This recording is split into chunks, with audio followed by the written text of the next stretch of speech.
The whole village talked about it. How Mama Ebube laughed at her husband's burial. Some said she had gone mad. Some said she killed him. But only she knew the truth. 7 days after the burial, strange things began to happen. The first night she heard it, slow, heavy footsteps on her roof. It was midnight. She held her breath. The sound moved from one end of the zinc to the other. Then silence. The next night she heard a voice. His voice. Her dead husband's voice. "You laughed, Oluchi, but you will cry when I return." She jumped up. No one was there. The door was locked. But the lamp beside her blew out on its own. From that night on, something came every midnight. A shadow by her window. A cold hand brushing her cheek. One time she woke up to see his old slippers, wet, at the door. The villagers noticed she was changing. She stopped going to market. Her eyes looked distant, like someone who saw things others couldn't. One evening she ran to the oracle. "Mama," she said, "I think he's back." The oracle came with her sons, carrying palm fronds, white chalk, and a calabash of bitter water. They searched the house. Then under her bed, they found something.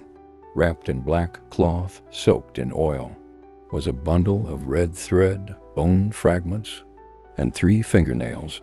The oracle held it up. "This is not ordinary. This is judgment." She looked at Mama Ebube and said, "Now you must speak. What did your heart say before he died?" Tears fell as the woman whispered, "I prayed for his death." The room went cold. The calabash cracked. Even the oil lamp flickered without wind. But the oracle didn't leave. She knelt beside Mama Ebube and said, "The charm under the bed was just a beginning. There is something else still hiding, something that wants to be found. And until it is, the dead will keep knocking." And Mama Ebube, she closed her eyes and whispered again, "Forgive me." But no one knew if she was speaking to God or to the man under the ground. Not every curse begins in the mouth.